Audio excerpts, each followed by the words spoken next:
Good morning everyone. आज हम standard 10 science 2 में सेकेंड चैप्टर स्टार्ट करने वाले हैं, life process in living organism part 1। ये जो लेसन है, इस लेसन में हम लाइफ प्रोसेस के बारे में स्टडी करेंगे। लाइफ प्रोसेस किस वजह से चलता रहता है उसके बारे में स्टडी करेंगे। मोस्ट इंपॉर्टेंट, सेल के अंदर सेलुलर रेस्पिरेशन किस तरीके से होता है एंड सेलुलर रेस्पिरेशन क्यों होता है for the production of energy. तो ये है हमारा मेन टॉपिक इस लेसन में कि किस तरीके से एनर्जी का प्रोडक्शन होता है वो हम देखेंगे। एंड उसके बाद सेल डिवीजन टॉपिक है, सेल कैसे डिवाइड होता है, डिवीजन होता है, उसके बारे में हम स्टडी करेंगे। तो सेल क्या चीज है, सेल को समझने के लिए आपको एग्जाम्पल को समझना पड़ेगा। आपने लड्डू खाया होगा, मोतीचूर के लड्डू। मोतीचूर के लड्डू, ओके। अब वैसे भी लॉकडाउन चल रहा है। मोतीचूर के लड्डू किस चीज से बनते हैं? बहुत ही छोटे छोटे पार्टिकल्स से मोतीचूर के लड्डू बनते हैं। मींस लड्डू बनाने के लिए क्या करना पड़ता है, बहुत सारे मिठाई को लेके उसे प्रेस करके उसका गोल बना के वो लड्डू बनता है। तो हम उसको जब तोड़ते हैं तो हमें वो छोटे छोटे चीज दिखते हैं, बाहर से भी दिखते हैं, ठीक है।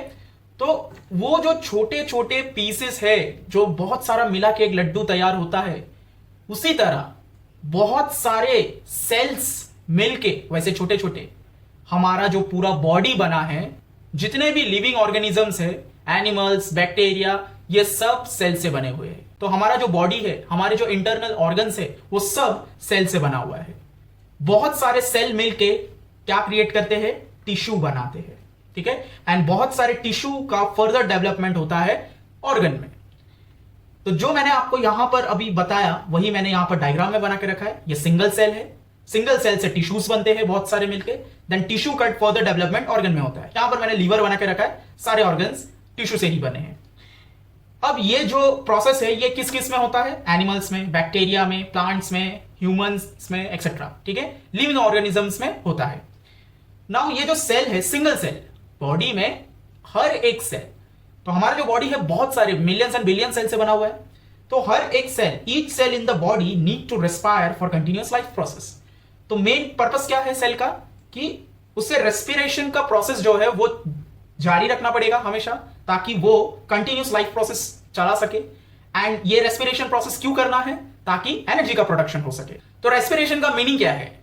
Respiration refers to the production of energy in the presence of glucose, ठीक है। एंड ये कौन से मीन से होगा, इन सेल्यूलर रेस्पिरेशन, ओके। यहां पर टाइप्स ऑफ रेस्पिरेशन देख लेते हैं कि रेस्पिरेशन के कितने टाइप्स है। जैसे ब्रीदिंग, पहला जो टाइप है वो है ब्रीदिंग। ब्रीदिंग में क्या होता है, simple exchange of gases, inhalation of oxygen and exhalation of carbon dioxide. जो सांस आप अभी ले रहे हो और छोड़ रहे हो, सिर्फ वो जो प्रोसेस है उसको ब्रीदिंग बोलते हैं, ठीक है। सांस लेना और छोड़ना, एक्सचेंज ऑफ एयर।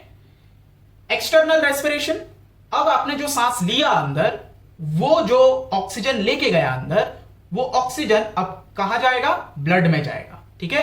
तो exchange of gas between inhaled air and blood is called external respiration, ठीक है।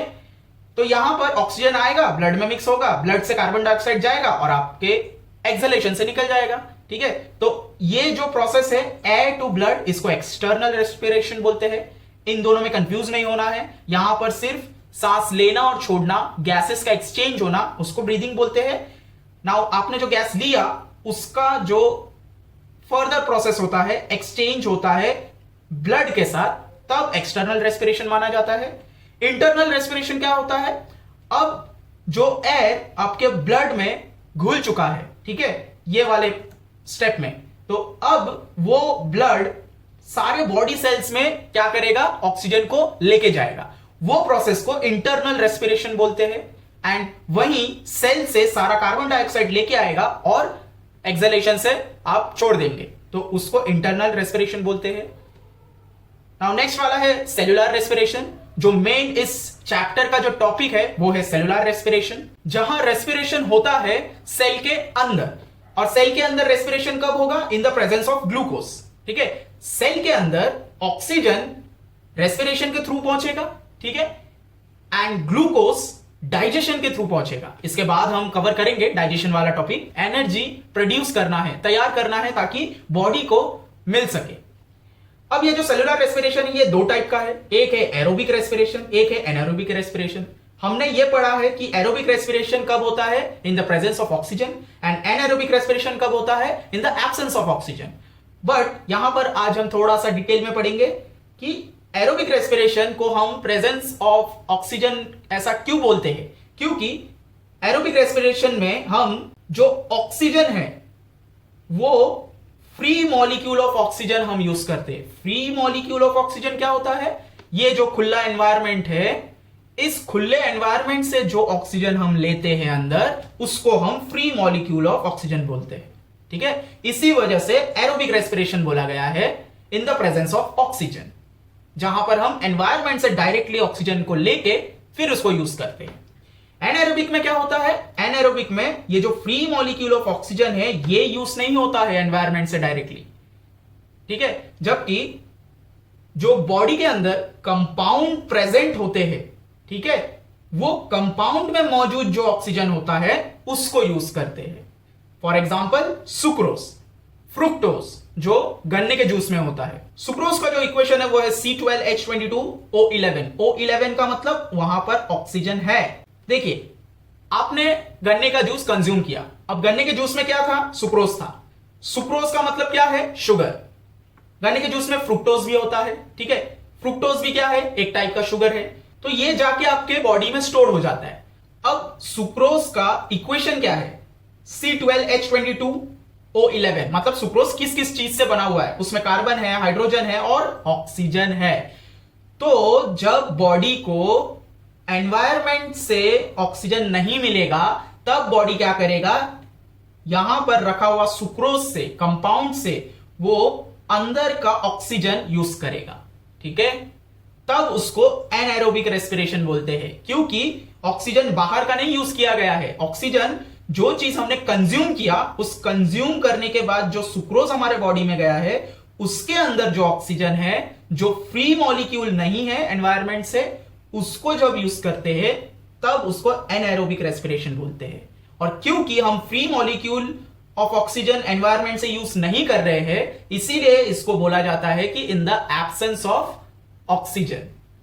ठीक है, इसके बारे में हम आगे थोड़ा सा डिटेल में पढ़ेंगे कि एनारोबिक रेस्पिरेशन का प्रोसेस कैसा है, क्या होता है। वहां पर लैक्टिक एसिड प्रोड्यूस होता है। आपको ये लेसन में जब हम आगे बढ़ेंगे, लास्ट टॉपिक पे है इसके बारे में, तो वहां पर आपको एक्सप्लेनेशन मिल जाएगा कि किस तरीके से ये बॉडी में अकर होता है और बैक्टीरिया में, ईस्ट में, ये सब में कैसे होता है। ठीक है, तो चलिए आगे बढ़ते हैं। अब डाइजेशन प्रोसेस को समझना बहुत जरूरी है।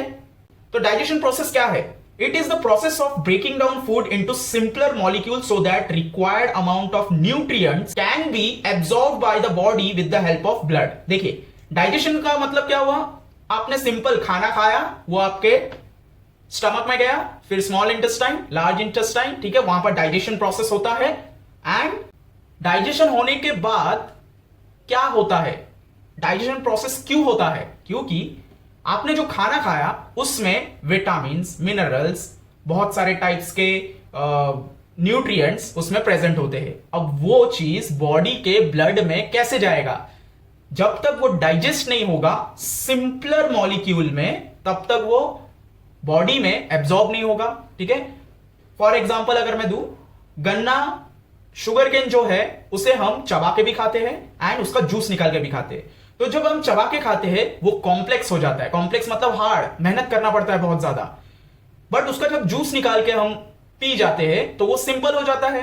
ठीक है, तो उसी तरह डाइजेशन प्रोसेस भी ऐसा ही है कि आपने जो फूड खाया वो बॉडी के लिए कॉम्प्लेक्स है। कॉम्प्लेक्स का मतलब जैसे आप शुगर केन को च्यू करते हो तो वो आपके लिए बहुत हार्ड होता है, उसी तरह आप कोई भी फूड, सॉफ्ट, हार्ड, कैसा भी फूड आप खाए, बॉडी के लिए वो कॉम्प्लेक्स है। तो बॉडी उसको क्या करता है, सिंपलर मॉलिक्यूल्स में ब्रेक डाउन करता है डिफरेंट टाइप्स ऑफ एंजाइम्स के मदद से। एंजाइम्स क्या होता है आपको पता होगा, जो हमारे स्टमक में नेचुरली प्रोड्यूस होता है।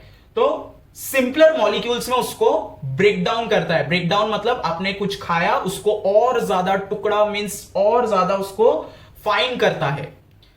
उसके बाद उसमें से जितना सारा प्रोटीन्स, न्यूट्रिएंट्स, जितने सारे टाइप्स के हैं वो सारे बॉडी एब्जॉर्ब करता है, ठीक है। और ये एब्जॉर्प्शन कहां पर होता है?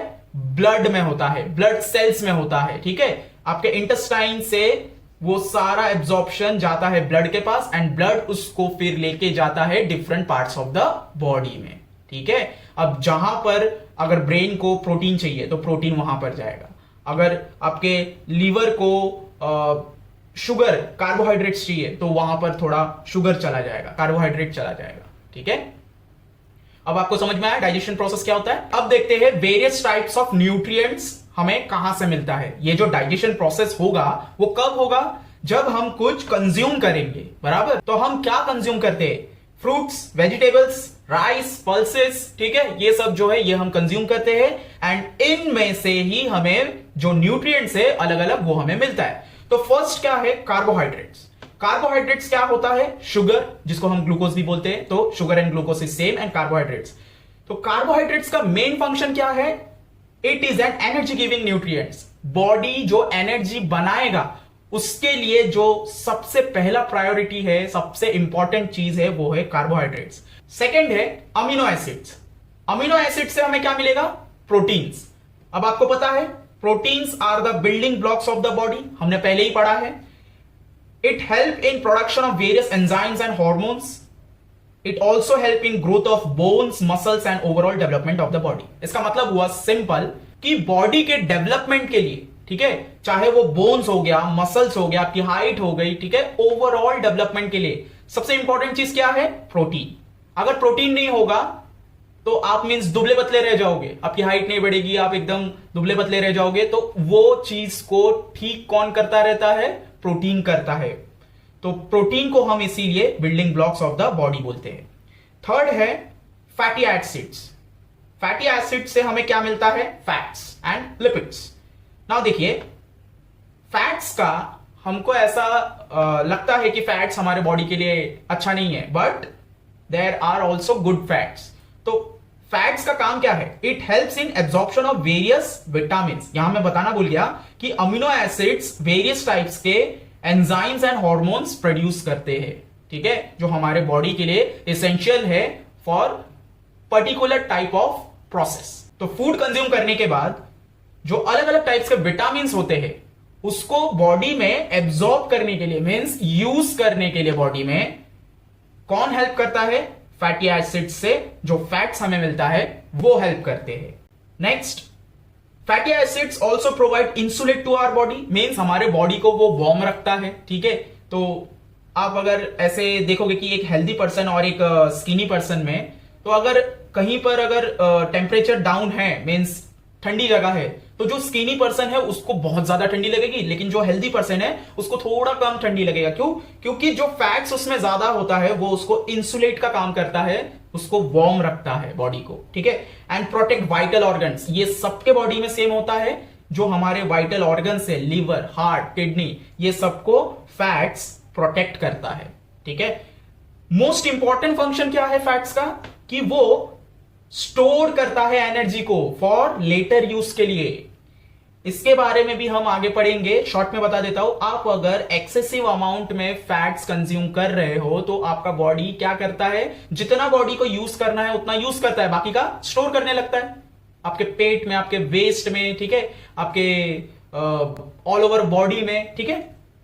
It also help in making phospholipids in the outer membrane of the cell. तो आपने सेल देखा है, ये यहां पर है सेल, ठीक है। सेल का जो आउटर मेम्ब्रेन होता है, आउटर मेम्ब्रेन का मतलब हुआ, ये समझ लीजिए कि सेल है और ये जो आउटर पार्ट है ना, आउटर लाइनिंग, इसको हम सेल मेम्ब्रेन बोलते हैं, ठीक है। तो ये सेल मेम्ब्रेन में क्या जरूरत पड़ती है? फॉस्फोलिपिड्स की जरूरत पड़ती है। Phospholipids is made up of phosphorus and lipids. तो फैटी एसिड से जो हमें फैट्स एंड लिपिड्स मिलता है, ये हेल्प करते हैं फॉस्फोलिपिड्स बनाने में सेल के आउटर मेम्ब्रेन के लिए, ओके। अब देखिए विटामिन एंड मिनरल्स, ये बहुत ही इंपॉर्टेंट चीज है, इसीलिए मैंने इसको इंक्लूड कर लिया है। ये रेगुलेटिव एंड प्रोटेक्टिव न्यूट्रिएंट्स होते हैं। रेगुलेटिव एंड प्रोटेक्टिव नाम से ही आपको पता चल गया कि ये प्रोटेक्शन एंड रेगुलेशन का काम करता है, ठीक है। तो विटामिन एंड मिनरल्स करता क्या है? Helps the body to fight against various disease, ठीक है, रेजिस्टेंस की तरह काम करता है। स्ट्रॉन्गर योर इम्यून सिस्टम, सबसे मेन आपका जो इम्यून सिस्टम है उसको और ज्यादा स्ट्रॉन्ग बनाता है ताकि आप बीमार ना पड़े और हमेशा एक हेल्दी लाइफ जिए। Helps in healing wear and tear of the body, और आपको अगर कहीं पर चोट लग गई, कहीं पर कुछ हो गया, तो विटामिन एंड मिनरल्स वो सबसे मेन इंपॉर्टेंट चीज है जो आपके बॉडी के वेयर एंड टेयर को संभालता है। साथ में प्रोटीन्स भी ये काम करता है।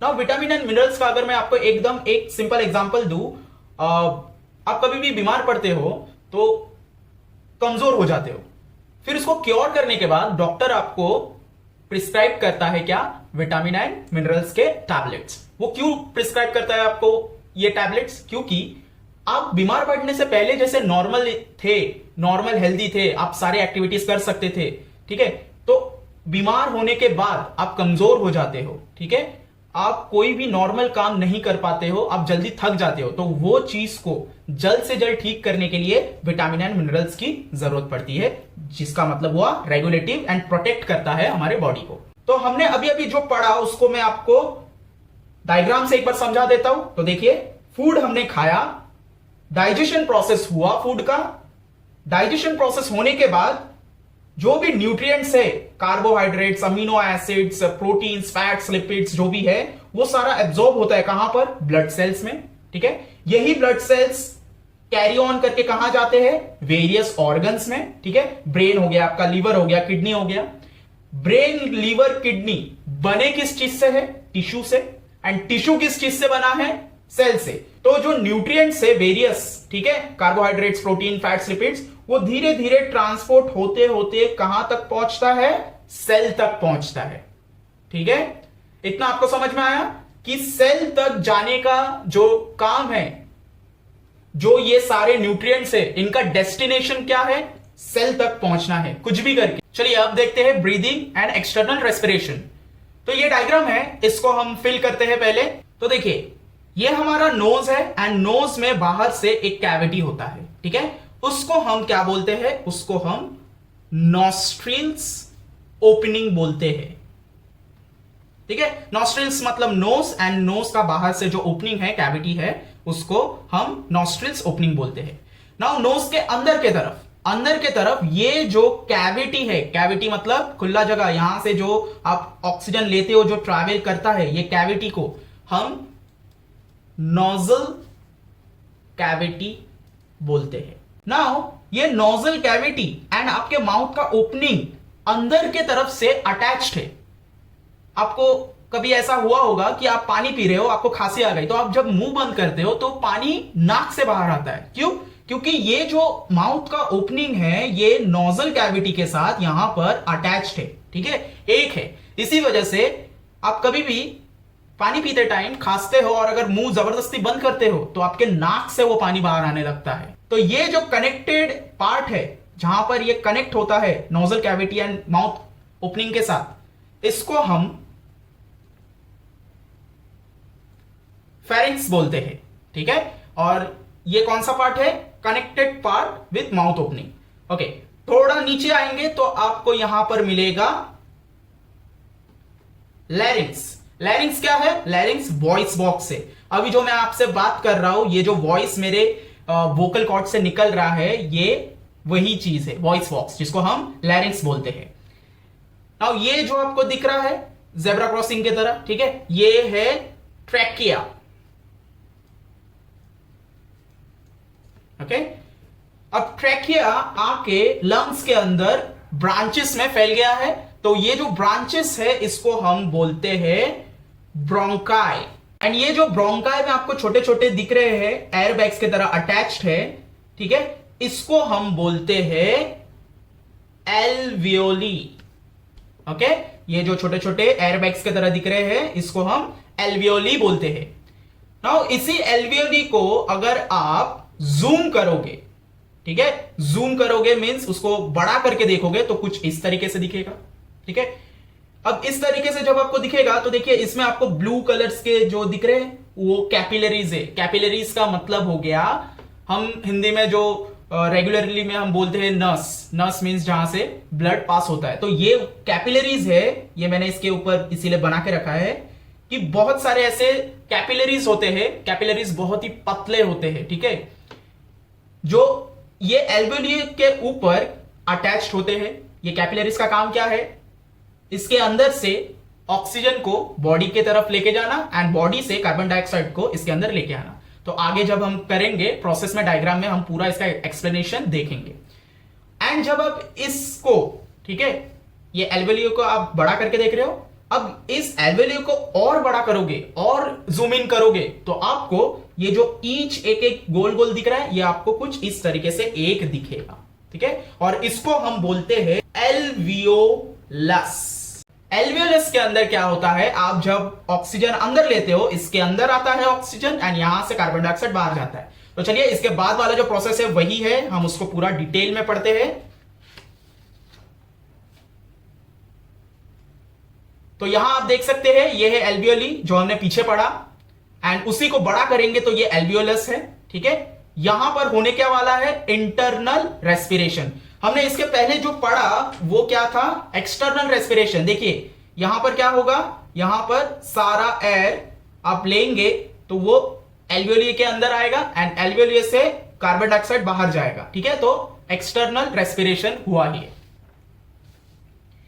अब यहां पर जो होने वाला है वो है इंटरनल रेस्पिरेशन। तो चलिए अब देखते हैं कि एल्वियोली हमने पीछे देख लिया कि एल्वियोली क्या होता है। उसको अगर हम और ज्यादा बड़ा करके देखेंगे तो हमें जो ये बड़ा सा एक बलून जैसा बैग दिख रहा है ये हमें दिखेगा और इसका नाम क्या है, एल्वियोलस। और यहां पर हम इंटरनल रेस्पिरेशन के बारे में पढ़ने वाले। तो देखिए यहां पर होता क्या है, आप जैसे ही सांस लेते हो, इनहेल करते हो, ठीक है, जैसे ही आप नॉस्ट्रिल ओपनिंग से इनहेल करते हो तो ऑक्सीजन क्या होता है, अंदर जाता है, ठीक है। तो यहां से क्या होगा, ऑक्सीजन अंदर आएगा, ये आ गया O2, ठीक है, मींस ऑक्सीजन अंदर आ गया। अब ये ऑक्सीजन क्या होगा, यहां से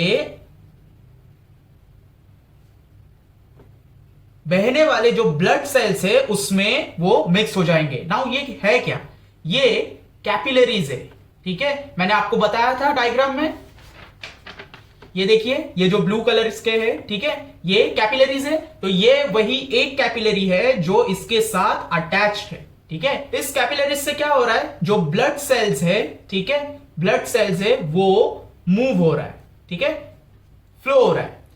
तो ये जो फ्लो हो रहा है ये इस तरफ से फ्लो होते हुए इस तरफ से जा रहा है। तो जो ऑक्सीजन अंदर आया है वो क्या होगा, यहां से अंदर आने के बाद ब्लड सेल में जाके मिक्स हो जाएंगे, ओके, ये मिक्स हो जाएंगे।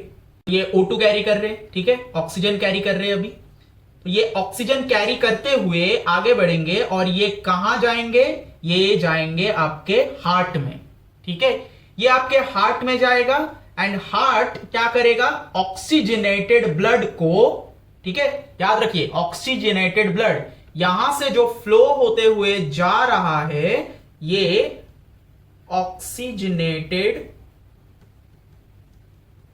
ब्लड है। ये सारा ऑक्सीजनेटेड ब्लड आपके हार्ट में जाएगा एंड हार्ट क्या करेगा, चेक करेगा कि हां ऑक्सीजनेटेड ब्लड है। तो चलिए इसको क्या करते हैं, इसको बॉडी में अब डिस्ट्रीब्यूट कर देते हैं। तो पूरे बॉडी में क्या होएगा, डिस्ट्रीब्यूशन होएगा ऑक्सीजनेटेड ब्लड का। जहां जहां पर भी आपको ब्लड की जरूरत है, ऑक्सीजन की जरूरत है, वहां पर वो चला जाएगा, आपके लीवर में, आपके ब्रेन में, आपके किडनी में, ठीक है, सब जगह पर डिस्ट्रीब्यूट हो जाएगा। नाउ ये ऑक्सीजन जाएगा ऑर्गन में। ऑर्गन किस चीज से बना हुआ है, टिश्यू से। टिश्यू किस चीज से बना हुआ है, सेल से। तो ये फाइनली कहां जाएगा, सेल में जाएगा, ठीक है। अब सेल के अंदर ये ऑक्सीजनेटेड ब्लड जाने के बाद ऑक्सीजन सेल क्या करेगा, यूज कर लेगा एंड वहां पर जैसे ही वो ऑक्सीजन यूज कर लेगा वहां से क्या निकलेगा, वहां से CO2 कार्बन डाइऑक्साइड निकलेगा, बराबर। तो ब्लड सेल्स, यही ब्लड सेल्स यहां पर ऑक्सीजन यूज होने के बाद सेल क्या करता है, ब्लड सेल्स को आगे पुश कर देता है। तो अब उस ब्लड सेल में क्या है, CO2 है, कार्बन डाइऑक्साइड। इसका मतलब डीऑक्सीजनेटेड ब्लड अब यहां से कैरी हो रहा है, ठीक है। तो ये डीऑक्सीजनेटेड ब्लड कहां जाएगा, सेल से वापस हार्ट में जाएगा। क्यों, क्योंकि वो सारे ब्लड सेल्स को प्यूरिफाई होना है। आपका हार्ट करता क्या है, पंपिंग करता है ब्लड का एंड यहां पर ब्लड का फिल्ट्रेशन होता है, तो सारा इम्प्योर ब्लड, डीऑक्सीजनेटेड ब्लड वापस हार्ट के पास जाएगा। अब हार्ट उसको चेक करेगा कि हां इसमें क्या है, डीऑक्सीजनेटेड ब्लड है, तो हार्ट क्या करेगा, इसको फर्दर पुश करेगा कहां पर, लंग्स में। एंड लंग्स के अंदर कौन है, एल्वियोली, उसके अंदर एल्वियोलस, और ये CO2 डीऑक्सीजनेटेड ब्लड कैरी होते होते, यहां पर लिख देता हूं, डीऑक्सीजनेटेड ब्लड कैरी होते होते यहां पर आएंगे। एंड यहां पर जैसे ही आएंगे, जहां से अटैच है एल्वियोलस, वहां से वो CO2 अंदर के तरफ एल्वियोलस क्या करेगा, खींच लेगा, ट्रांसफर हो जाएगा। एंड ये CO2 यहां से बाहर निकल जाएगा। एंड ये CO2 जो यहां से बाहर निकला, वो आप क्या करते हो, वो आप एक्सहेल कर देते हो। नाक से जो आप एक्सहेल कर देते हो, वो CO2 निकल जाता है। तो ये जो प्रोसेस हो गया, अब यहां से कंटिन्यूस क्या हो रहा है, ऑक्सीजन आ रहा है, तो ये जो CO2 यहां से निकल गया, ये ब्लड सेल अब आगे मूव करेगा और वापस से ऑक्सीजन उसमें ऐड होएगा। एंड वापस वो कैरी करते हुए पहले हार्ट के पास जाएगा, देन हार्ट अगेन उसको बॉडी में डिस्ट्रीब्यूट करेगा, सेल में जाएगा, अगेन सेल उसको यूज करके CO2 आगे पुश करेगा, अगेन हार्ट में आएगा, हार्ट अगेन उसको पुश करेगा, अगेन ये जाएगा, और ये कंटिन्यूअस प्रोसेस जो है ये चलता रहता है। और इसी के वजह से जो ऑक्सीजन का डिस्ट्रीब्यूशन है पूरे बॉडी में, ये होता रहता है। अब ये जो प्रोसेस ये बहुत फास्ट हो रहा है, ठीक है, आप सांस फटाफट लेते हो, अभी भी आप सांस ले रहे हो, मैं भी आपसे बात कर रहा हूं, सांस ले रहा हूं और छोड़ रहा हूं। तो ये जो प्रोसेस है exchange of oxygen and carbon dioxide, इसको हम इंटरनल रेस्पिरेशन बोलते हैं। ओके, तो हमें ये पूरा पढ़ने की जरूरत क्यों पड़ी, क्योंकि हमें देखना था कि सेल में क्या होने वाला है। क्योंकि मैंने इसके पहले जब भी आपको एक्सप्लेन किया कि जो फूड हम खाते हैं, डाइजेशन होता है, डाइजेशन के बाद जो सारे न्यूट्रिएंट्स है, उनका लास्ट डेस्टिनेशन क्या है, सेल में जाना। यहां पर भी जो ऑक्सीजन है उसका डेस्टिनेशन क्या है, सेल में आना। ठीक है, तो देखिए, each cell present in the organ in different parts of the body uses this oxygen. ठीक है, ये जो सेल है ये सारा ऑक्सीजन यूज करता है। वाई, क्यों यूज करता है, क्योंकि सेल्यूलर रेस्पिरेशन करना है। मैंने आपको रेस्पिरेशन के टाइप्स पढ़ाए हैं, ठीक है। इंटरनल रेस्पिरेशन के बाद सेल्यूलर रेस्पिरेशन आता है। नाउ सेल्यूलर रेस्पिरेशन कहां होता है, सेल के अंदर होता है। एंड सेल के अंदर सेल्यूलर रेस्पिरेशन होने के लिए किस चीज की जरूरत है, ऑक्सीजन की जरूरत है। ठीक है, ऑक्सीजन की जरूरत क्यों है, क्योंकि सेल में पहले से ही ग्लूकोज और न्यूट्रिएंट्स जितने भी है, ग्लूकोज का मतलब कार्बोहाइड्रेट, ठीक है, वो सारे जो फूड हमने कंज्यूम किया था डाइजेशन प्रोसेस के बाद, वो सेल में पहले से ही पहुंच चुके हैं। वो वेट कर रहे हैं कि ऑक्सीजन आएगा एंड हम आगे का जो सेल्यूलर रेस्पिरेशन है उसको स्टार्ट करेंगे। तो ये जो रेस्पिरेशन सेल के अंदर हो रहा है, ये क्यों हो रहा है अभी, for the production of energy in the presence of glucose. मैंने आपको बोला ग्लूकोज पहले से यहां पहुंच जाता है, ठीक है, डाइजेशन प्रोसेस के बाद। और यहां पर ये सेल्यूलर रेस्पिरेशन क्यों हो रहा है, for the production of energy. तो मेन जो हमारा लेसन का जो टॉपिक है वो यहां से चालू होता है कि सेल के अंदर जो रेस्पिरेशन हो रहा है सेल्यूलर, वो एनर्जी प्रोडक्शन के लिए हो रहा है। और एनर्जी प्रोडक्शन क्यों करना है, क्योंकि हमारे बॉडी को कंटिन्यूअस प्रोसेस करने के लिए, उसको एक्टिविटी करते रहने के लिए, जिंदा रहने के लिए एनर्जी की जरूरत पड़ती है। ठीक है, तो चलिए आगे बढ़ते हैं ये टॉपिक से। आई होप आपको ये टॉपिक पूरा अच्छे से समझ में आया है। सेल तक हम पहुंच गए हैं। नेक्स्ट टॉपिक है सेल्यूलर रेस्पिरेशन।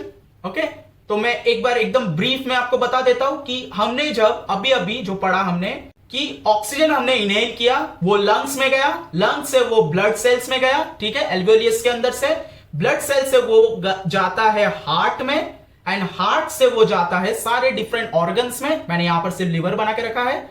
ऑर्गन से वो कहां जाता है, टिश्यूज के अंदर, क्योंकि ऑर्गन किस चीज से बना है, टिश्यू से बना है। एंड फिर टिश्यू से ऑक्सीजन कहां पास होता है, सेल के अंदर। ठीक है, तो ये सेल, हमने जो खाना खाया था, फूड, वो डाइजेस्ट होता है, ब्लड में सारा एब्जॉर्प्शन होता है न्यूट्रिएंट्स का, बराबर, ब्लड सेल्स में। यही ब्लड सेल्स सारे न्यूट्रिएंट्स को लेके कहां जाते हैं, ऑर्गन के पास। एंड सारे डिफरेंट ऑर्गन के पास अगर जाते हैं तो ऑर्गन्स किस चीज से बने हैं? टिश्यू से। एंड टिश्यू किस चीज से बना है? सेल से। तो जो न्यूट्रिएंट्स है, कार्बोहाइड्रेट्स, प्रोटीन्स, फैट्स, ठीक है, ये सारा कहां जाके पहुंचता है? सेल में। तो आपने देखा सेल में दो तरफ से ऑक्सीजन और न्यूट्रिएंट्स जाके कहां पहुंच रहे हैं? सेल में। कार्बोहाइड्रेट जो ग्लूकोज होता है वो सबसे मेन है फॉर द एनर्जी प्रोडक्शन। तो सेल में ग्लूकोज का पहुंचना बहुत जरूरी है। तो अब यहां पर क्या होने वाला है? यहां पर अब होने वाला है सेलुलर रेस्पिरेशन, क्योंकि दोनों चीज यहां पर पहुंच चुका है। एंड सेलुलर रेस्पिरेशन दो टाइप का होता है, एक है एरोबिक और एक है एनारोबिक। तो यहां पर ऑक्सीजन प्रेजेंट है। कहां से आया है ऑक्सीजन? फ्रॉम फ्री एनवायरमेंट, ठीक है। तो इसीलिए यहां पर एरोबिक रेस्पिरेशन होगा। नाउ मैं आपको इक्वेशन बता देता हूं रेस्पिरेशन का। ये जो रेस्पिरेशन होने वाला है, रेस्पिरेशन का इक्वेशन बता देता हूं जो सेल के अंदर होने वाला है। देखिए, ग्लूकोज सबसे इंपॉर्टेंट क्या है? Glucose, carbohydrate, okay. ग्लूकोज का इक्वेशन क्या है? C6H12O6, जिसमें आके कौन जुड़ता है? ऑक्सीजन, ठीक है। दोनों मिलके सेलुलर रेस्पिरेशन करते हैं एंड प्रोड्यूस क्या होता है? कार्बन डाइऑक्साइड प्रोड्यूस होता है, जो मैंने आपको इसमें बताया, ठीक है। ये देखिए CO2 निकल रहा है, ठीक है। ये CO2 प्रोड्यूस होता है, कुछ अमाउंट का वाटर प्रोड्यूस होता है। अब कोई चीज बर्न होगा तो वहां पर थोड़ा बहुत तो वाटर प्रोड्यूस होगा, ठीक है, गर्मी के कारण। एंड एनर्जी प्रोड्यूस होगा। एनर्जी को हम एटीपी बोलते हैं। एटीपी का मतलब एडिनोसाइन ट्राइफॉस्फेट। ये क्या चीज है इसको हम आगे पढ़ेंगे अच्छे से। आपको बस ये याद रखना है, एनर्जी को हम एटीपी बोलते हैं। ना देखिए, ये जो इक्वेशन है ये रिएक्शन होने के बाद चेंज हो रहा है, तो हमें उसको क्या करना पड़ेगा? बैलेंस करना होगा। तो बैलेंस करने के लिए अब देखिए, यहां पर कार्बन के कितने मॉलिक्यूल्स है? 6। यहां पर कितने हैं? 1। तो उसको 6 करने के लिए मैं यहां पर 6 लिख सकता हूं। अब कार्बन 6 हो गए। अब हाइड्रोजन को देखिए, यहां पर हाइड्रोजन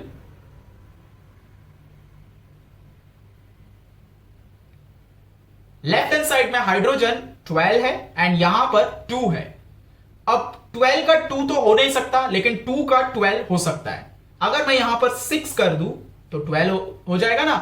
6 2 जा 12, ठीक है। अब हम लास्ट में ऑक्सीजन देखेंगे। हमेशा जब भी आप इक्वेशन को बैलेंस करते हो तो ऑक्सीजन को हमेशा लास्ट में देखिए।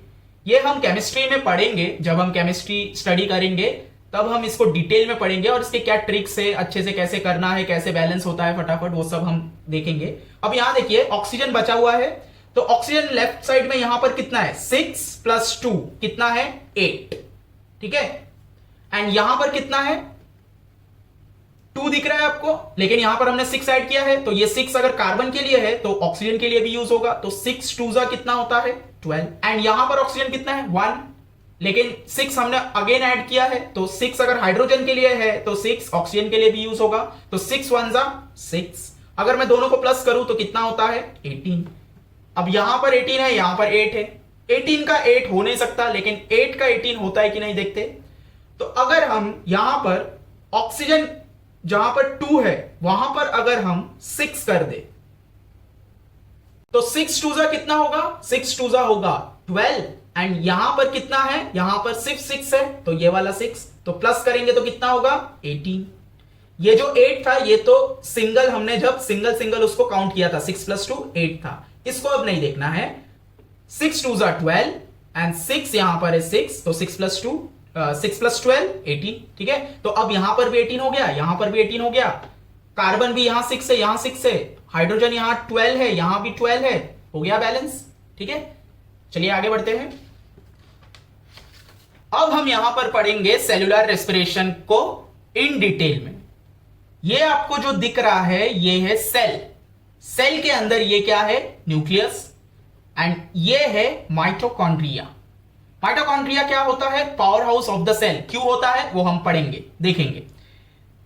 एंड बाकी का जो ये बाहर का स्पेस है सेल में, इसको हम साइटोप्लाज्म बोलते हैं। ये पूरा चीज जो है ये हमने 9th में स्टडी किया है, ये बेस है। आपको 9th का आना चाहिए, क्योंकि साइंस जो पूरा कनेक्टेड है, 9th एंड 10th कनेक्टेड है, 9th पूरा बेस है, उसके बाद ही आपको 10th का समझ में आएगा। एंड 10th का अगर आप नहीं समझेंगे बराबर से तो आपको 11th एंड 12th में प्रॉब्लम होगा। तो अब सेल में हम क्या देख रहे हैं, सेलुलर रेस्पिरेशन देख रहे हैं, सेल के अंदर हो रहा है ये। तो पहला जो प्रोसेस है रेस्पिरेशन का, यहां पर पहले से कौन मौजूद है, यहां पर पहले से ग्लूकोज मौजूद है, ठीक है। फिर ग्लूकोज आया कहां से है, फ्रॉम डाइजेशन प्रोसेस, ठीक है। एंड यहां पर आके ऐड कौन होता है, O2 ऐड होता है, ठीक है। O2 कहां से आया, O2 रेस्पिरेशन से आया, इंटरनल एंड एक्सटर्नल रेस्पिरेशन से आया, ठीक है। O2 आया यहां पर।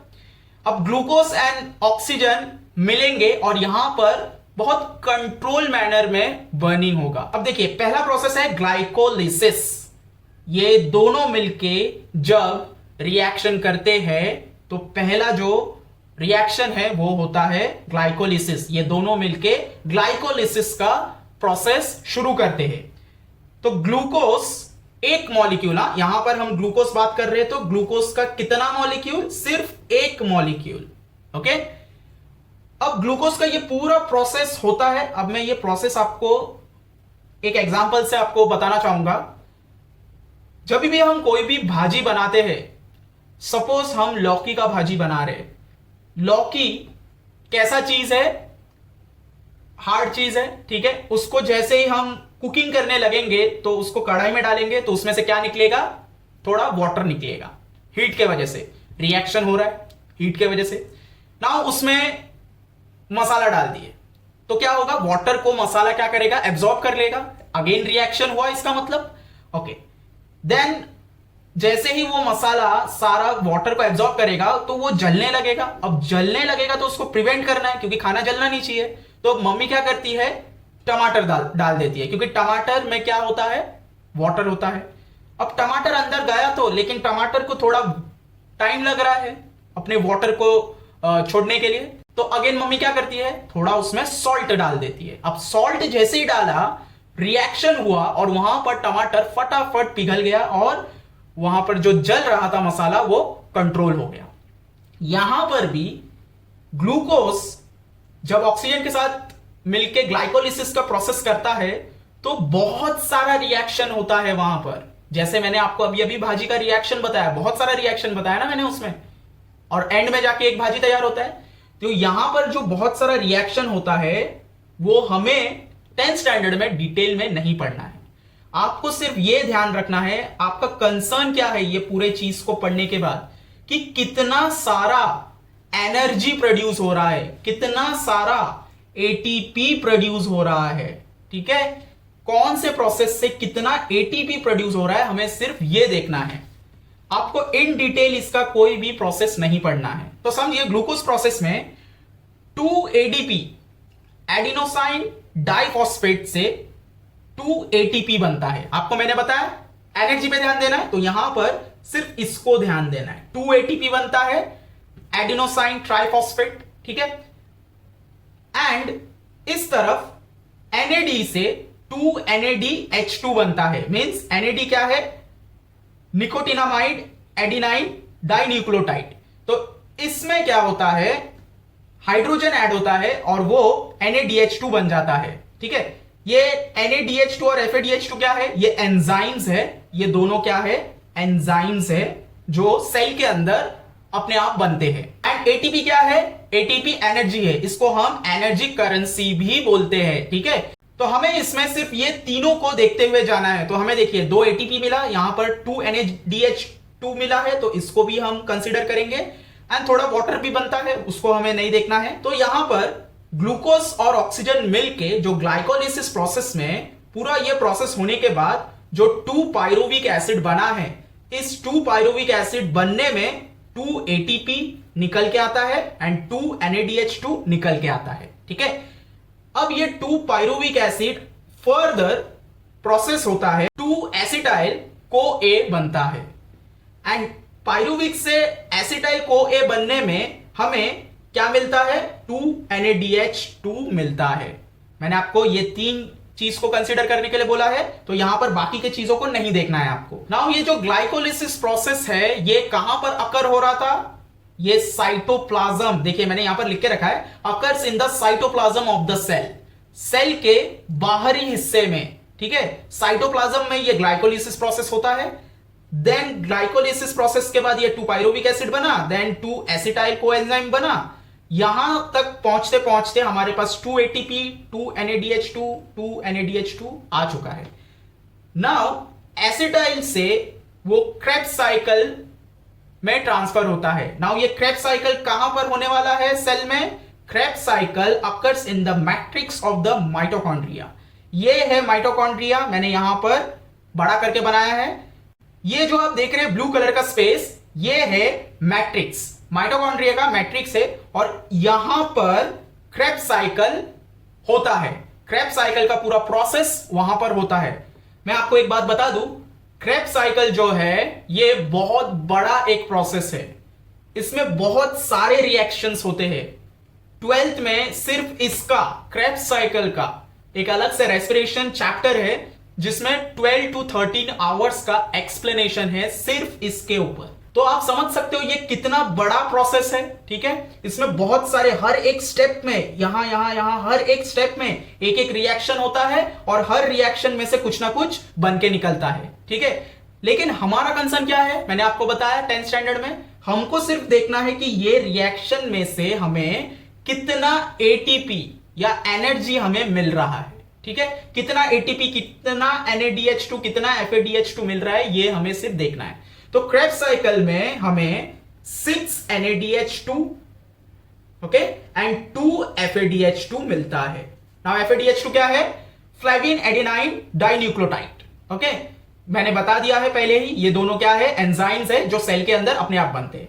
तो क्रेब्स साइकिल में यहां पर मैंने और भी थोड़ा बहुत बता दिया कि CO2 भी बनता है, H2O भी बनता है, इसके अलावा बहुत सारे रिएक्शन होते हैं और बहुत सारी चीजें यहां पर हर स्टेप में निकलता है, लेकिन हमें अभी वो नहीं पढ़ना है डिटेल में। तो चलिए आगे बढ़ते हैं। अब क्रेब्स साइकिल के बाद यहां पर मैट्रिक्स में हुआ, अब होगा electron transport chain. Electron transport chain भी आप बोल सकते हो या फिर इलेक्ट्रॉन ट्रांसपोर्ट सिस्टम भी आप बोल सकते हो, तो इसको ETC या ETS भी बोलते हैं। ये कहां पर होने वाला है, occurs in the inner membranes of the mitochondria. Inner membranes कौन सा है, ये जो येलो कलर का है ना, ये इनर मेम्ब्रेन्स है, और ये जो ब्लू कलर का बॉर्डर है ये आउटर मेम्ब्रेन्स है, ठीक है। तो ये जो इनर मेम्ब्रेन है इसके अंदर इलेक्ट्रॉन ट्रांसपोर्ट चेन होने वाला है। इलेक्ट्रॉन ट्रांसपोर्ट चेन क्या है, देखिए सिंपल, यहां पर जो कुछ भी बना है वो अब ट्रांसपोर्ट होगा बाहर की तरफ, ठीक है, और यहां पर एनर्जी प्रोड्यूस होगा, मींस मेन जो एनर्जी बनेगा वो यहां पर बनेगा, ठीक है। इसी वजह से माइटोकॉन्ड्रिया को power house of the cell बोला गया है, क्योंकि यहां पर पावर जनरेशन होता है सेल का। आपको अभी समझ आया, ओके। तो यहां पर यह होने के बाद अब मैं आपको बता दूं, इलेक्ट्रॉन ट्रांसपोर्ट चेन सिस्टम ये भी एक बहुत लंबा और बहुत बड़ा प्रोसेस है। अब देखिए होता क्या है, एक NADH2, ठीक है, समझिए अंदर देखिए 6 NADH2 क्रेब्स साइकिल से मिला था, और क्रेब्स साइकिल कहां हुआ था, यहां पर मैट्रिक्स में। तो यहां से 6 NADH2 निकल रहा है, तो ये 6 NADH2 जब यहां आएगा, एक NADH2 इलेक्ट्रॉन ट्रांसपोर्ट चेन क्या करेगा, एक NADH2 में से 3 ATP बनाएगा और उसको स्टोर करेगा, ठीक है। अब आपको समझ में आया। एंड एक FADH2, देखिए 2 FADH2 क्रेब्स साइकिल में यहां बन रहा था, वो जब यहां पर आएगा ये क्या करेगा, एक FADH2 को 2 ATP में चेंज करेगा और स्टोर करेगा, ठीक है। मींस 2 ATP बनाएगा, एनर्जी बनाएगा और उसको स्टोर करेगा। हमने यहां पर देखा कि एक NADH2 और एक FADH2 में से कितने कितने ATP बन रहे, एनर्जी बन रहे। तो हम यहां पर अभी चेक करते हैं कि हमें एक्चुअली में कितना सारा मिला है। तो यहां देखिए, यहां 6 NADH2 मिला है। एक NADH2 का मतलब अगर 3 ATP, तो 6 का मतलब कितना, 6 into 3। एक NADH2 का मतलब 3 ATP, इसका मतलब यहां पर 6 मिल रहा है, तो 6 into 3 कितना होगा, यहां पर 18 ATP मिलेगा। यहां पर 2 FADH2 मिल रहा है। एक FADH2 का मतलब कितना, 2 ATP, तो 2 इंटू 2 4 ATP यहां पर होगा। यहां पर 2 NADH2 है, तो NADH2 का मतलब 3 ATP बनेगा, तो 2 इंटू 3 इज 6 ATP। यहां पर भी 2 NADH2 है, तो 2 इंटू 3 6 ATP, एंड यहां पर 2 ATP मिला है डायरेक्टली। एंड यहां पर मैंने नेट लिख के रखा है। वो नेट क्यों लिख के रखा है, देखिए ग्लाइकोलिसिस प्रोसेस में ग्लूकोज से जब 2 पायरुविक एसिड बनता है, यहां पर एक्चुअली में कितने ATP बनते हैं, यहां पर एक्चुअली में 4 ATP बनते हैं। बट क्या होता है, 2 ATP इस प्रोसेस में खर्च हो जाता है। खर्च हो जाता है मींस यूज हो जाता है, ठीक है। 4 ATP टोटल बनते हैं, जिसमें से 2 ATP ग्लाइकोलिसिस प्रोसेस में 2 पायरुविक एसिड तक ये प्रोसेस होते होते पूरा प्रोसेस मींस जो मैंने भाजी का एग्जांपल दिया था, भाजी पूरा बनते बनते 2 ATP का यूज हो जाता है और बचता कितना है, 2 ATP बचता है। इसलिए मैंने यहां पर लिख के रखा है कि नेट कितना बचता है, 2 ATP। तो अगर हम अभी ATP काउंट करना चालू करें, टोटल कितने बनते हैं वो देखते हैं। यहां पर 18, यहां पर 4, यहां पर 6, यहां 6 एंड यहां 2। तो इसको अगर हम टोटल करें तो हमें मिलेगा कितना, 8 + 4 12 प्लस 12 24 25 26, 2 कैरी, 2 + 1 3, टोटल यहां पर 36 हमें मिला। बट एक्चुअली में कितना बना था, ये 2 खर्च हो गए थे ना, एक्चुअली में 38 ATP बने थे, जिसमें से नेट ATP कितने बचे हमारे पास, 36, ठीक है। तो ये पूरे प्रोसेस में से आपको समझ में आया कि 38 ATP एक्चुअली में बनते हैं, 2 यूज हो जाते हैं ग्लाइकोलिसिस के प्रोसेस में, 36 बचते हैं। 36 कैसे आया, मैंने आपको सारा कैलकुलेशन यहां बताया है, आप वीडियो को बैकवर्ड फॉरवर्ड करके देख लीजिए। माइटोकॉन्ड्रिया पावर हाउस है, सब कुछ कवर हो गया यहां पर, आउटर मेम्ब्रेन भी बता दिया। हाँ, क्रेब्स साइकिल का कितना सारा नाम है देख लीजिए, आपके एग्जाम पॉइंट ऑफ व्यू के लिए बहुत इंपॉर्टेंट है, कोई भी तरीके से पूछ सकते हैं। Krebs cycle is also known as citric acid cycle, ठीक है, पहला। नेक्स्ट है ट्राई कार्बोक्सिलिक एसिड साइकिल, जिसको हम TCA साइकिल भी बोलते हैं। एंड थर्ड है एक और मीन फोर्थ है, क्रेब्स साइकिल भी तो एक नाम हुआ, एम्बेडन, मेरोफ, जैकब। ये जो 3 नाम है, ये 3 साइंटिस्ट के नाम है, जो 3 साइंटिस्ट ने मिलके ये क्रेब्स साइकिल का जो पूरा मॉडल है तैयार किया था, वो ये तीनों ने मिलके तैयार किया था। इसीलिए ये तीनों के नाम पे भी एक नाम रखा गया है क्रेब्स साइकिल के लिए, ठीक है। आगे बढ़ते हैं। नेक्स्ट अब जो है एरोबिक रेस्पिरेशन का जो ये चार्ट आपके टेक्स्ट बुक में दिया हुआ है, इसको स्टडी करते हैं। तो कार्बोहाइड्रेट्स सेल में सबसे पहला प्रायोरिटी में आता है कि अगर एनर्जी बनाना है तो बॉडी किसको ढूंढेगा, कार्बोहाइड्रेट को पहले ढूंढेगा। बॉडी में अगर उसको कार्बोहाइड्रेट मिलता है, ठीक है, मींस ग्लूकोज मिलता है, तो ग्लाइकोलिसिस प्रोसेस होता है, उसमें से पायरुविक एसिड बनता है, देन पायरुविक एसिड से एसिटाइल कोए, देन वहां से क्रेब्स साइकिल होता है, एंड देन एनर्जी प्रोड्यूस होता है। कितना, 38, ठीक है। ऑल ओवर 38 2 खर्च हो जाते हैं ग्लाइकोलिसिस प्रोसेस में, एंड नेट हमारे पास कितना बचता है, 36 ATP। CO2 भी बनता है एंड वाटर भी बनते हैं बहुत सारे स्टेप्स में। अब मान लीजिए कि आपके बॉडी में कार्बोहाइड्रेट्स नहीं है, ठीक है, आप 10 दिन से कुछ खाना नहीं खाए हैं, तो आपके बॉडी में कार्बोहाइड्रेट्स नहीं है।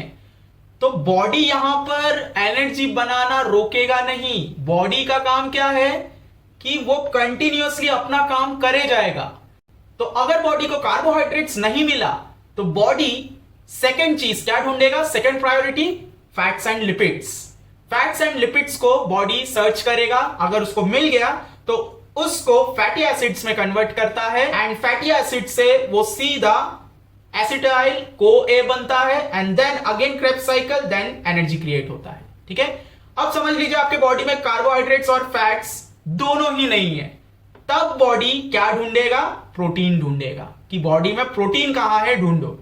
अब जैसे प्रोटीन मिल जाएगा उसको अमीनो एसिड्स में ब्रेक डाउन करेगा, देन अमीनो एसिड से वो अगेन एसिटाइल कोए में कन्वर्ट होगा, then Krebs cycle, and then energy production. जब हमारा बॉडी प्रोटीन यूज करने लगता है एनर्जी बनाने के लिए, तब हमारा मसल लॉस होने लगता है। क्यों?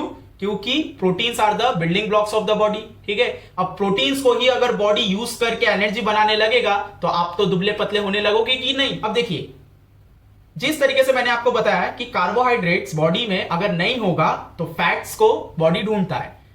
अब समझिए आपने कार्बोहाइड्रेट एक्सेसिव अमाउंट में कंज्यूम कर लिया। एक्सेसिव अमाउंट मींस बहुत ज्यादा आपने कंज्यूम कर लिया, तो बॉडी क्या करेगा? आप बॉडी को अगर नहीं दोगे तो वो फैट्स और लिपिड्स ढूंढेगा, प्रोटीन ढूंढेगा। लेकिन अगर बॉडी को ज्यादा दोगे तो इसका मतलब ये नहीं कि बॉडी लगातार उसमें से सारे एनर्जी को बना के रखता जाएगा, ऐसा नहीं है। बॉडी को एक पर्टिकुलर टाइम के लिए एक पर्टिकुलर अमाउंट में कार्बोहाइड्रेट्स चाहिए। बॉडी क्या करेगा? जितना कार्बोहाइड्रेट उसको चाहिए वो उतना यूज करेगा, एनर्जी बनाएगा, और बाकी क्या करेगा? स्टोर करके रख देगा। किस चीज में? ग्लाइकोजन में। वो क्या करता है? उसको चेंज कर देता है। Excessive amount of glucose get stored in the body in the form of glycogen. ठीक है, ग्लाइकोजन में चेंज करता है ग्लूकोज को बॉडी एंड उसको स्टोर कर देता है। कहां कहां स्टोर करता है? Like in liver and other muscles. तो अलग अलग बॉडी के पार्ट्स में ग्लाइकोजन के फॉर्म में क्या करता है? ग्लूकोज को स्टोर कर देता है। एंड अगेन जब बॉडी को कार्बोहाइड्रेट की कमी लगती है कि कार्बोहाइड्रेट अभी वापस चाहिए, तो अगेन बॉडी क्या करता है? वही ग्लाइकोजन जो लीवर और अदर मसल्स में स्टोर करके रखा था उसको वापस यूज करता है। तो अगेन ग्लाइकोजन को क्या करता है? ग्लूकोज में पहले ब्रेक डाउन करेगा, देन अगेन ये पूरा प्रोसेस होगा। तो ये जो ग्लाइकोजन से ग्लूकोज में कन्वर्ट करता है बॉडी, अगेन उसको ग्लाइकोजेनेसिस बोलते हैं। उस प्रोसेस को, ग्लाइकोजन से ग्लूकोज में कन्वर्ट होना, ग्लाइकोजेनेसिस बोलते हैं।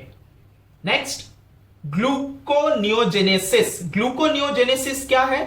When protein get converted into glucose by different chemical process rather getting converted into acetyl CoA।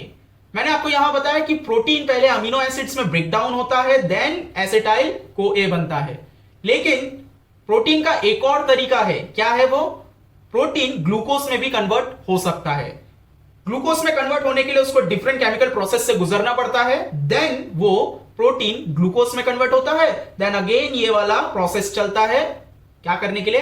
Energy के प्रोडक्शन के लिए।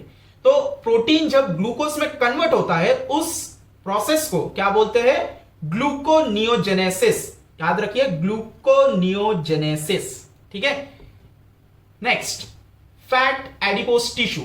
एडिपोज टिश्यू जो है ये आप एकदम याद रख लीजिए, आपके एग्जाम में कहीं ना कहीं पूछेंगे ही पूछेंगे। ठीक है, फैट एंड एडिपोज टिश्यू ये क्या चीज है? Excessive amount of lipids get stored in the form of fats in different parts of the body। अब जिस तरह आप कार्बोहाइड्रेट्स एक्सेसिव लाएंगे तो ग्लाइकोजन में कन्वर्ट करके वो क्या करेगा? बॉडी स्टोर कर देगा। उसी तरह आप अगर एक्सेसिव अमाउंट में फैट कंटेन अगर चीजें खाते रहेंगे बहुत ज्यादा, तब बॉडी क्या करेगा? एक्सेसिव अमाउंट का जो लिपिड्स है, ठीक है, जो फैट्स है, उसको डिफरेंट बॉडी पार्ट्स में स्टोर करने लगता है। पेट में, वेस्ट में, ठीक है, आपके ऑल ओवर बॉडी में फैट जमा होने लगता है। तो वो जो फैट जमा होने लगता है बहुत सारा, उसको एडिपोज टिश्यू बोलते हैं। ठीक है, तो ये एडिपोज टिश्यू याद रखिए कि एडिपोज टिश्यू का मतलब क्या है? Excessive amount of fat getting stored in your body, in different parts of your body. ठीक है। नेक्स्ट है फॉस्फोलिपिड्स। फॉस्फोलिपिड्स मैंने इसके शुरुआत में आपको एक्सप्लेन कर दिया था, यहां वापस बता रहा हूं। Lipids also help in the formation of phospholipids. ठीक है, फॉस्फोलिपिड्स क्या होता है? फॉस्फोलिपिड्स सेल का जो आउटर मेम्ब्रेन होता है वहां पर फॉस्फोलिपिड प्रेजेंट होता है, तो उसको बनाने में लिपिड्स हेल्प करते हैं with the help of phosphorus. ठीक है, फॉस्फरस यूज होता है, that is required for formation of cell membrane. ठीक है, मैंने अभी भी आपको बताया। And also help in different hormones formation. तो फॉस्फोलिपिड्स क्या करते हैं? डिफरेंट हॉर्मोन्स के फॉर्मेशन में भी हेल्प करते हैं। ठीक है, सो फॉस्फोलिपिड का एक और फंक्शन क्या है कि वो डिफरेंट टाइप्स के हॉर्मोन्स को भी फॉर्म करने में हेल्प करता है। इसमें हमने क्या सीखा कि बॉडी कभी भी रुकेगा नहीं एनर्जी प्रोडक्शन के लिए।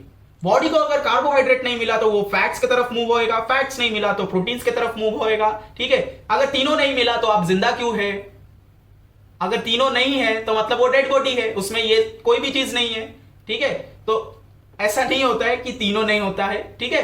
तो तीनों अगर नहीं है मतलब वो बॉडी जिंदा नहीं है, तो कोई ना कोई एक चीज तो जरूर होगा।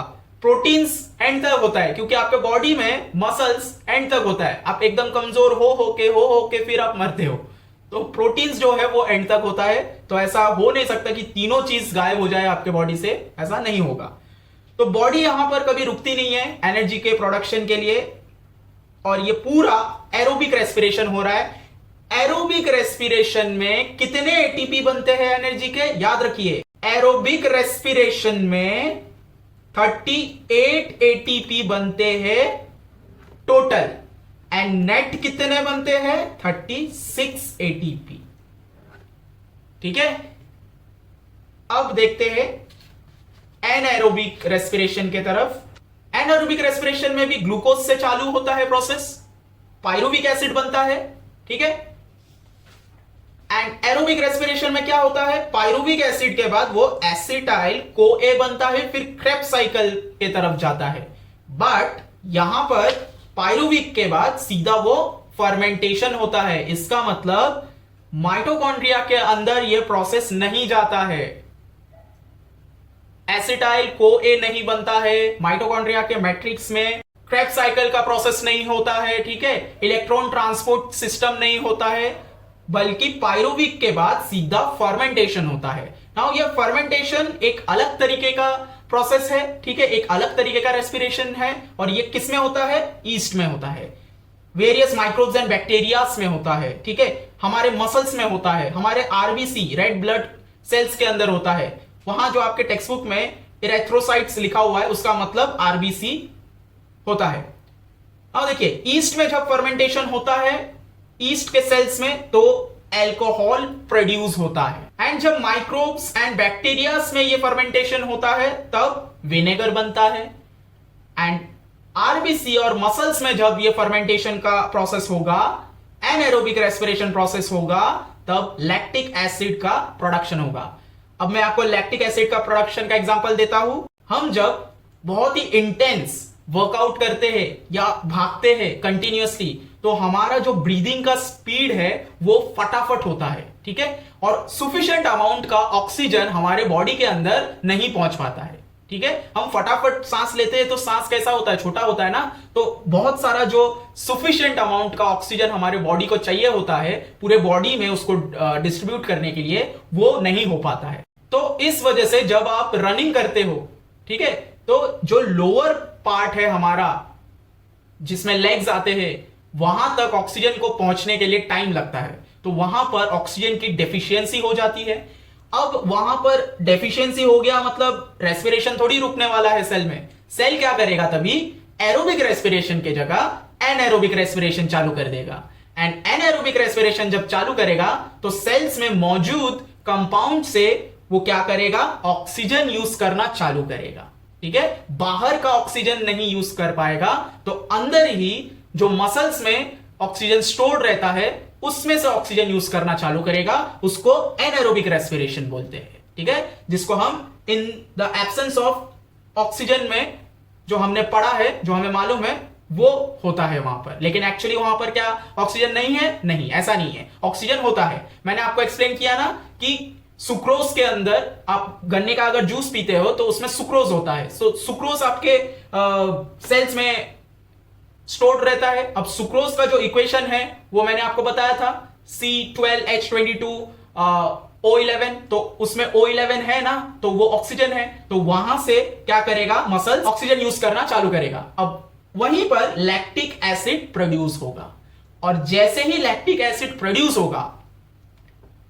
आपके पैर में पेन फील होना चालू हो जाएगा, क्योंकि लैक्टिक एसिड क्रिस्टल फॉर्म में कुछ इस तरीके से प्रोड्यूस होता है मसल्स में, ठीक है, और ये आपको पेन फील करवाता है।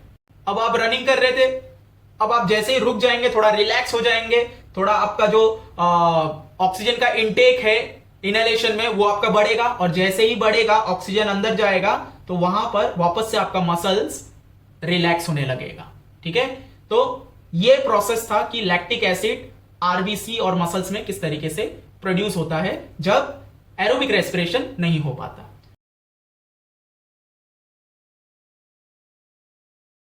अब हमारा जो एक लास्ट टॉपिक बच गया है वो है एटीपी का स्ट्रक्चर, एडिनोसाइन ट्राइफॉस्फेट का। एडिनोसाइन ट्राइफॉस्फेट का मतलब एडिनोसाइन और 3 फॉस्फेट, ठीक है। ये 3 फॉस्फेट कहां होता है वो देखेंगे, इसका स्ट्रक्चर बनाते हैं। यहां पर जो ये एडिनोसाइन लिखा हुआ है, एडिनोसाइन का मतलब क्या होता है, एडिनाइन, ठीक है। याद रखना बहुत आसान है, 9 लिखा हुआ है लास्ट में, तो इसमें कुछ ऐसा चीज है जिसमें 9 आपको साइड्स मिलेंगे।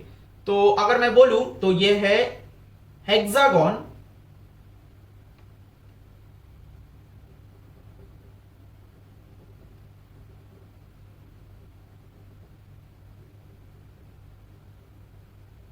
ओके आपको हेक्सागोन दिख रहा है, ये 1 2 3 4 5 6 6 साइड है, ओके।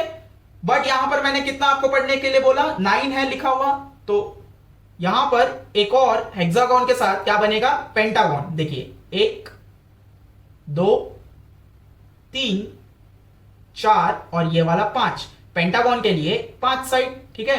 एंड हेक्सागोन में 6 साइड होता है। अब मैंने यहां पर आपको बोला एडिनाइन 9 है, तो अब काउंट कीजिए कि कितने साइड्स हो गए, 1 2 3 4 5 6 7 8 9, ठीक है। बीच का आपको नहीं गिनना है क्योंकि आप बाहर का ही गिनोगे ना, ठीक है। तो बाहर का अगर गिनोगे तो 9 होगा, तो ये है एडिनाइन, ठीक है। एडिनाइन के साथ कौन जुड़ा हुआ है, राइबोस। राइबोस भी क्या है, राइबोस भी एक शुगर है, ठीक है। राइबोस का स्ट्रक्चर क्या है, राइबोस का स्ट्रक्चर है पेंटागन। अब राइबोस का स्ट्रक्चर पेंटागन कैसे याद रखेंगे, देखिए यहां पर भी ई है, यहां पर भी ई है। ये अगर ई है तो ई कौन सा लेटर है, A B C D E, 5th letter है। तो यहां पर ई है तो पेंटागन, यहां पर भी ई है तो पेंटागन। याद रखना आसान है, ठीक है। ये ट्रिक है कि किस तरीके से, आपका अपना ट्रिक होगा तो आप अपना ट्रिक यूज कीजिए, ओके। तो ये हो गया एडिनाइन एंड राइबोस का स्ट्रक्चर। अब एडिनोसाइन जो है वो किस तरीके से दिखता है ट्राइफॉस्फेट के साथ, देखिए ये जो स्ट्रक्चर है ये